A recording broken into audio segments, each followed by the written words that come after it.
After 12 hard-fought days full of recounting and lawsuits, the Florida election 2018 is finally done. All that's left is for the final numbers to be certified in Tallahassee Tuesday morning. I can tell you that the Rick Scott campaign, Governor Scott, who hard-fought Nelson for the race for the U.S. Senate seat, he says in a written statement that I just spoke with Senator Bill Nelson, who graciously conceded, and I thanked him for his years of public service. The election is now behind us, and that's where we need to leave it. Eric?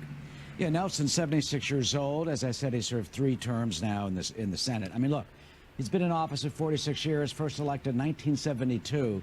What do you think the tipping point was in this race? It is so close, 10,000 votes out of more than 8 million cast. The Scott campaign really tried to portray Nelson as out of touch and out of sync and in office too long.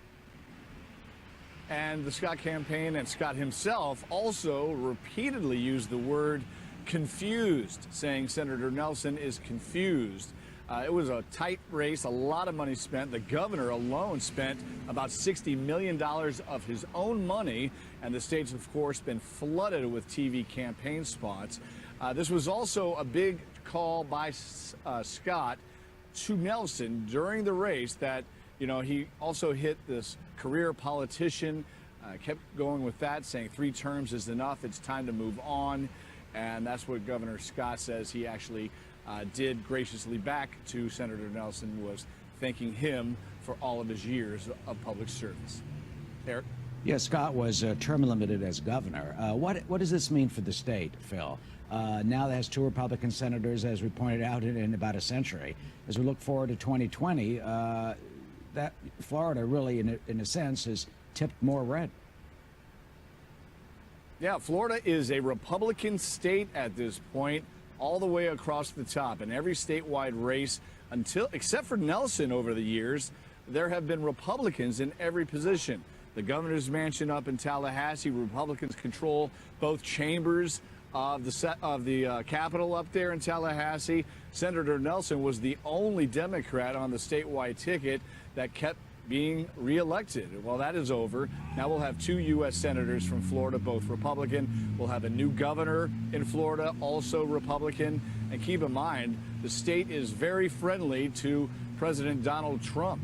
You could really say that it was Trump himself who swung the governor's race for Ron DeSantis, coming down and campaigning with him 2 times in the last 4 days of the race.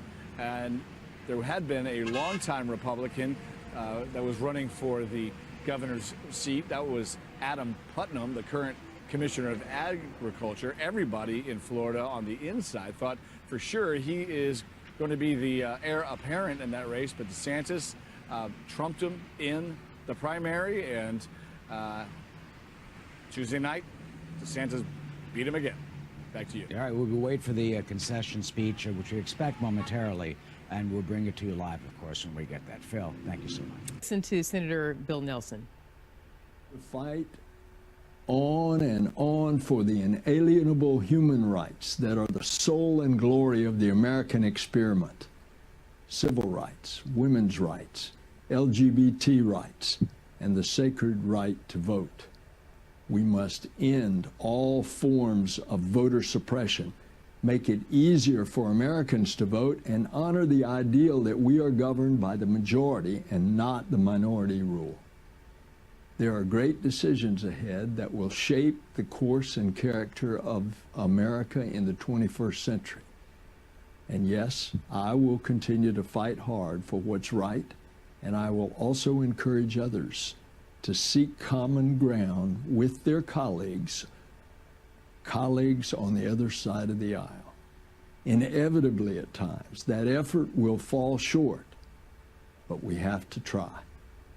We have to move beyond a politics that aims not just to defeat, but to destroy, where truth is treated as disposable, where falsehoods abound, and that the free press is assaulted as the enemy of the people. There's been a gathering darkness in our politics in recent years. My hope today can be found in the words of John F. Kennedy, who said, "Civility can guide us through that darkness to a safe and sane future." Thank you all. God bless you, and God bless our country. I thank you. God bless you, and may He continue to bless the nation that has showered this land with love for more than 2 centuries. Thank you all. God bless you all.